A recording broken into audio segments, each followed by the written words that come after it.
Hello and welcome to Towards a Better India. In this video, I'm doing sort of like a comparative analysis, you can say, between India and the US. And there's something very specific with regard to an incident which has happened recently, which is the shooting inside the Gurudwara in Oak Creek, Wisconsin. And what I would specifically like to talk about is the fact that the way in which the American media behaved so responsibly.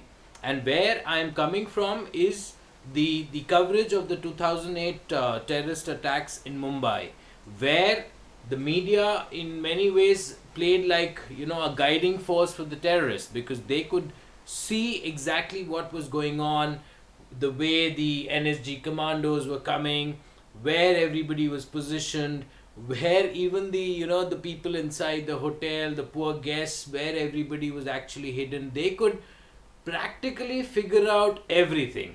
Whereas this time in Oak Creek, Wisconsin, what we saw is that there was this police officer who pretty much requested and pleaded with the media that behave responsibly and don't showcase the where we are positioned, where the snipers are, how we are actually going about ensuring that we have the Gurudwara in our control. We ensure that whoever initially it was thought that there's more than one attacker, whereas eventually it just turned out to be a single attacker, but nonetheless they were not taking any chances. So the media in this case actually behaved extremely responsibly. It did not take any aerial shoots. That's one example. Another thing which it did not do is that it did not provide any sort of live coverage that okay, this is where the snipers are going, this is how they're actually sort of covering up the entire area.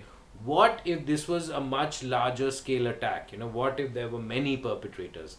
That's where the question rises, and that's where I feel it's a lesson for our media that look at the way responsible journalism, look at the way how you don't need to sensationalize everything just to get those TRPs and get those eyeballs.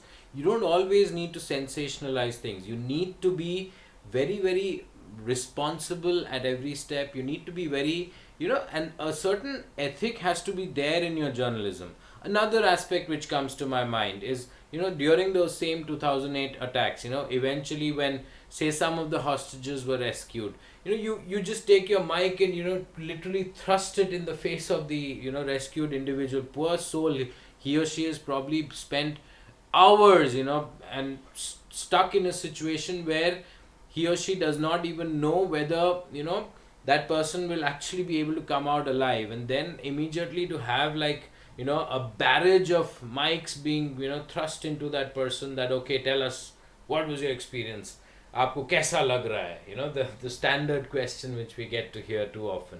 I think this is again very irresponsible journalism, and this is again something which our media should take cues from, that this is not the way you undertake things. I've seen it so often, poor victims of some say a natural calamity, if they've been rescued, then again there's the mic thrust, आपको कैसा लग रहा है. I mean, what the fuck do you think उसको कैसा लग रहा है? Obviously that person is feeling terrible. You don't need to say you don't need to ask such a obviously silly and pathetic question. You can probably ask something else, and ideally not ask anything on those lines at all. You can have the journalist, he or she himself, probably giving a general impression of how the overall feeling seems to be, rather than trying to get like live opinions of the victims, survivors, whatever the case may be. So that's something which we should learn. And before concluding, I would like to say that it's not always that the West per se is superior. There are often many ways in which the West is actually probably much worse off than we are, and that's something which I'll come to in my next video. But this is something I wanted to say, that at the same time I often find our country aping the West in many ways in a sort of a blind fashion. That again should not be the case. We should be very judicious in the way we kind of adapt practices from other cultures. Learn the good stuff, imbibe the good stuff, but at the same time be wary of the bad stuff. And trust me, not everything is perfect or all right in the West. There are many problems there as well. So we can take the good, we can learn from the good, but we can pretty much, stay away from the bad. So I'll talk about that in another video.